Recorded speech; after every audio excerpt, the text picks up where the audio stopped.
himself? Ben had been about to enter the law offices when he saw the tiny convertible wedge itself into the space next to his Hummer. Before he could get the attention of the woman inside the car, she was already climbing over the gear shift. He waved as he approached and hesitated when she noticed him outside the passenger window. The daggers coming from the woman's dark, coffee-colored eyes gave him a chill, despite the uncharacteristically mild weather. He'd seen pissed-off women before, but usually after he'd slept with them, not before.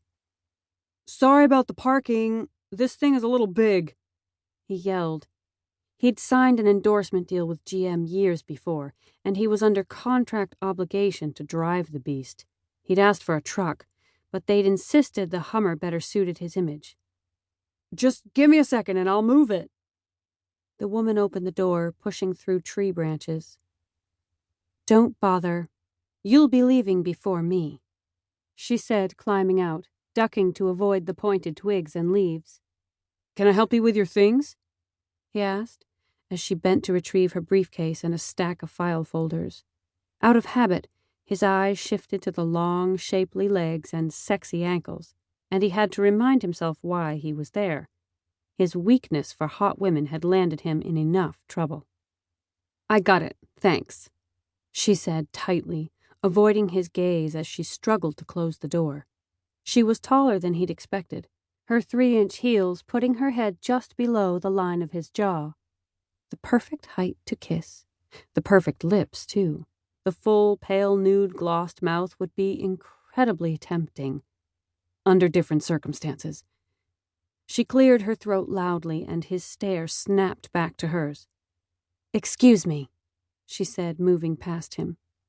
As she did, her long, dark hair snagged on a tree branch, yanking her backward. Her eyes widened and her cheeks flamed with embarrassment. "Hold on, just stay still. Don't make it worse," he said, stepping forward. "Don't," she said quickly. "I got it." He held his hands up. "Sorry, just trying to help. If you'd parked in a space that could accommodate your vehicle, I wouldn't be stuck in a tree in the first place," she said, readjusting her files in one arm as she reached back with her hand to free her hair. "I offered to move it." He folded his arms and continued to watch her fumbling. "You're making it worse." She shot him a look, then, not having any success, she sighed. "Fine." "Fine what?" "You can help," she said through clenched teeth. He was tempted to say his offer had expired, but this was technically his fault. "Okay, hold still."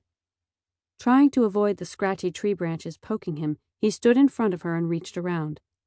As predicted, the top of her head fit nicely under his chin. His chest brushed against hers, but he kept his focus on the tangled hair, relying on every ounce of gentlemanly manners not to sneak a peek down her blouse. The smell of her jasmine-scented shampoo competed with the cherry blossoms, and he held his breath as he untwisted the strands from the tree. Delicious, intoxicating-smelling women were another of his weaknesses. Her hair was thick and soft, and the natural golden highlights reflected the sun. He resisted the urge to let the locks run through his fingers as he unwrapped them from their snag on the twigs.